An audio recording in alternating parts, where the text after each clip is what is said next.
All right, well, hey, everybody. This is, I guess, officially day 75/76, 75. We're still at the hostel of California. We are on day 2 of our zero. And we are doing good. It's been good to just rest and relax. We've been doing some of our normal town chores, which is laundry and resupply and lots of eating. Showers. Showers. A lot of planning. A lot of plannings. Trying to get things worked out. Yeah, which is ultimately why we're kind of on day 2 of our zero. Just as we're trying to figure out what path do we take going forward.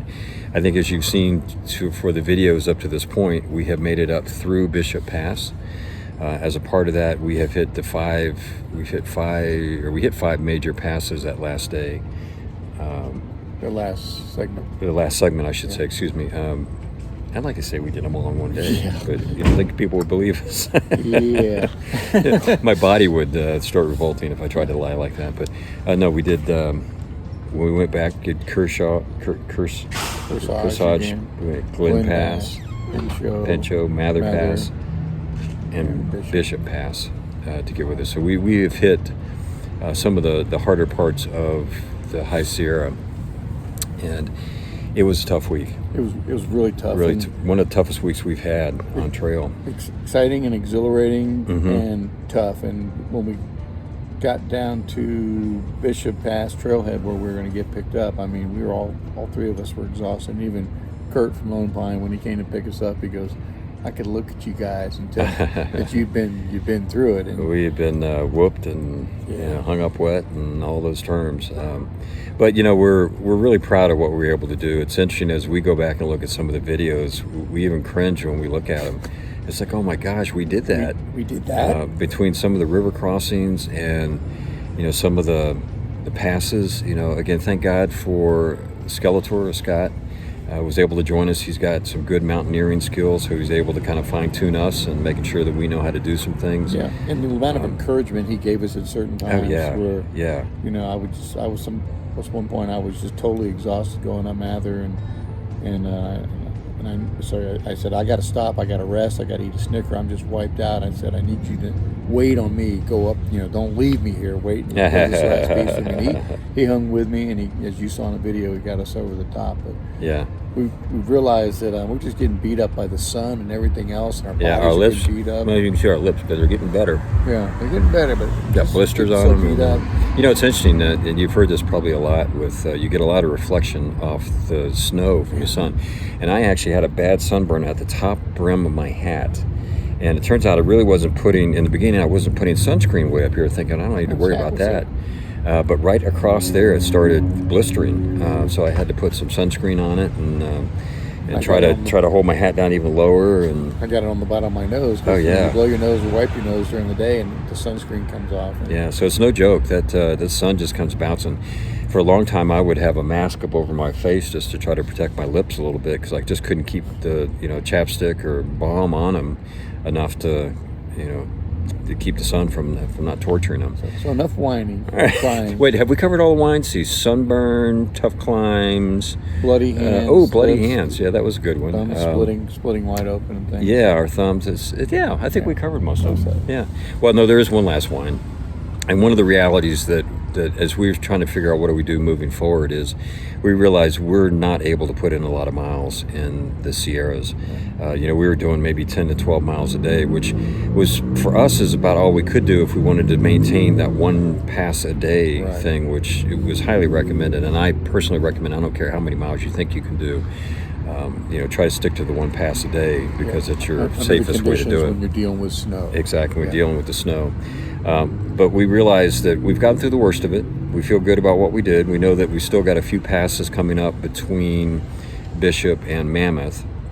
But getting back to what our biggest concern is, the fact that we're just not able to get any miles in, to the point that we realize if we maintain this pace, we're not going to get into Washington until pushing late October, which means we're going to be back in the snow.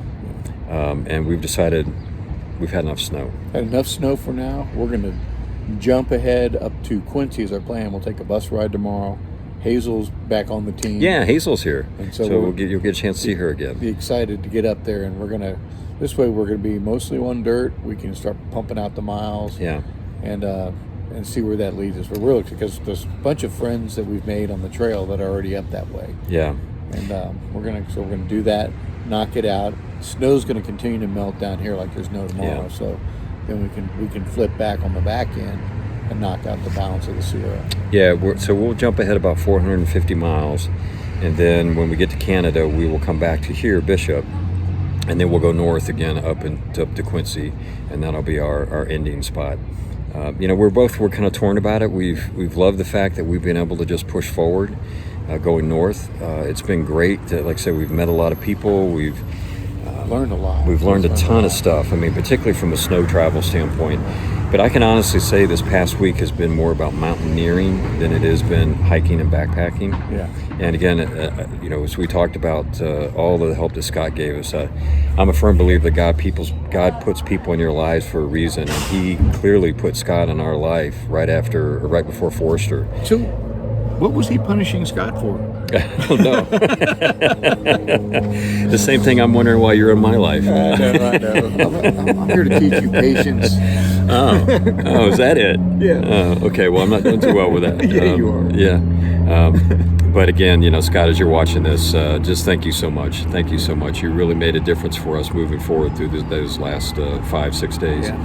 So anyways, as Joe mentioned, we're going to grab a bus in the morning. We've got a 7:30 bus, I think. I think the bus is here. Yeah. Yeah. I don't know. And we will take it up to the Reno airport. So it's about a 6.5 hour ride, I believe. And then we have a trail angel that's going to be picking us up from the Reno airport and taking us to the Quincy and the trailhead there. Yeah. So we should be there tomorrow night. I don't know if we're going to do any kind of hiking tomorrow night. If anything, it'll be just a little bit to find a good camping spot. Yeah, I think there's water about a mile in, if that's what we're after. Yeah. And then the following day, which will be Wednesday, we should be back on the trail full force. Yeah. And moving forward, our hope is that we can start putting in, 15 to 20 miles a day. For that little bit of stretch in the very beginning before we hit snow in Mount Laguna, we were doing 20-25s fairly easy. And now obviously we're in a much better shape. We're going to go down in altitude. So we've been acclimated very well to the high altitude. Our legs are in fairly good shape, no major injuries. So we're really hoping that we get some miles. And we're dumping the ice axes. Oh, gosh. We're dumping the crampons. We're dumping the bear canister. Dumping some clothes that we don't need. Yeah. So I already took 8 pounds of gear out of my pack. I mean, 8 pounds of stuff when you weigh all that stuff out. Now we've got some micro spikes. We're going to get our micro spikes back and take them for a little bit, just to make sure that if there's any lingering snow, that we're not going to have any issues with that. But we're not expecting anything. We've done a lot of walking through snow without the micro spikes, where it's not too bad, or without crampons. So we've got a really good feel for what we can and can't do as it relates to snow and all of that stuff. But hats off to the Hostel of California. They're willing to hold our stuff for a couple months, and that'll be nice, because when we again come back here, we'll be able to grab that stuff. Hopefully we won't need all of it. I'm hoping we won't need our crampons and that. And the other thing is, it's been beautiful up in the Sierras. I mean, I would have missed this for the world. It has been incredible. You saw some of the videos and some of the pictures that we posted up, but we've got a ton more where it truly is incredible. You don't get a chance to see that very often. Yeah, and you get it in a setting where often there's not another human being in sight, or we didn't see a single human being, I think, the last 2 days. Until we got all the way down to the trailhead. Yeah, and you saw the video where we actually cowboy camped on a rock. I mean, we're up on, there's snow everywhere, and the tree walls are all covered, and have to come across this slab of granite. And it's like, well, it's a little bit slope, but okay, let's camp here. It's a little bit problematic, but it worked. It worked, got to open your eyes and see the star and the Milky Way and all that kind of stuff. Just incredible. It was interesting. We met somebody today, a gentleman that had hiked back in 2017, which was another high snow year, and he had some pictures of the same areas we had been, and we compared pictures, and even the amount of snow that there is this year compared to 17, which was a high snow year, is just incredible. Yeah. Just the amount of snow that we're seeing this year. But anyways, we've really appreciated the ability and opportunity to see those views, but we're also interested in seeing some of the views without snow. Let's wrap up pretty quick, right? We gotta go eat. We gotta go eat.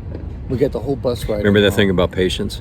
Yeah, this is another example. I'm teaching him. Is it teaching moment? I don't know, but I know I'm going to heaven because he's putting me through hell. So we'll talk to you a little bit more. Maybe tomorrow, obviously, we will give you some exciting views from the bus. This will be something you don't want to miss. Yeah, you don't want to miss this at all. Yeah, the missed rides. And again, we'll reintroduce you to Hazel. Yeah. It's just so great that she's kind of caught back up with us. She's going to go up to Quincy with us, and we'll move forward from there. We just need you, Freezy. Yeah, We Freezy. need you, Freezy. Yeah. Or John or George. Yeah. And let me just, before Joe kicks me and rips the phone out of my hand, just a couple quick updates. The last we heard from John, which a couple weeks ago, maybe a week ago, he's above South Tahoe. He continued to move straight forward. I think there was about 8 of them that continued to push forward. And again, hats off to them, seeing what they had to go through when they were some of the first people pounding their way through and making the footprints. Yeah, no footprints, no tracks. Yeah, so he's doing great. George is back home doing well, still working through some medical issues. I don't think we're going to see him again on the trail, but we're staying in touch. He seems to be doing well, so we're real happy about that. And then one last topic, there were some questions. At one point we mentioned that we were going to monetize the channel and try to raise funds for the Alzheimer's. And what we found out was we can't do that. We found that there are permits now required starting this year for any time that you are filming within a national park or national lands. And the permits are like $200 to $300 a pop and there's like 7 parks we have to go through.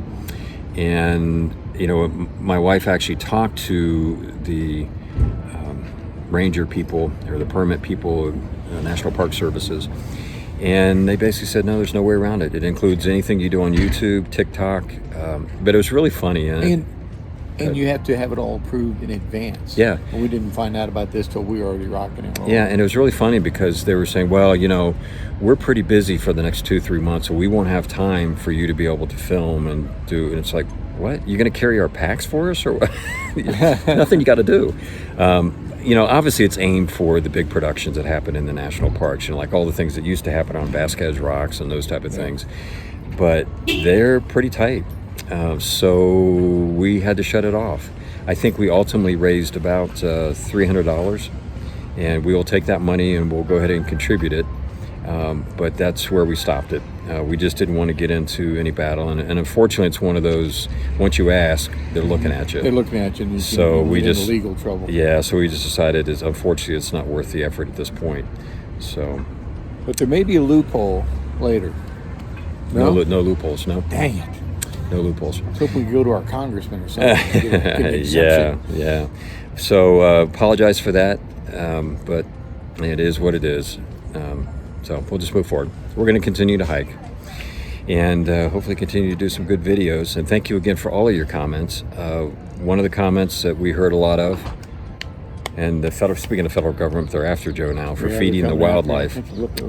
Threw a peanut at a pica. He threw a peanut at a pica.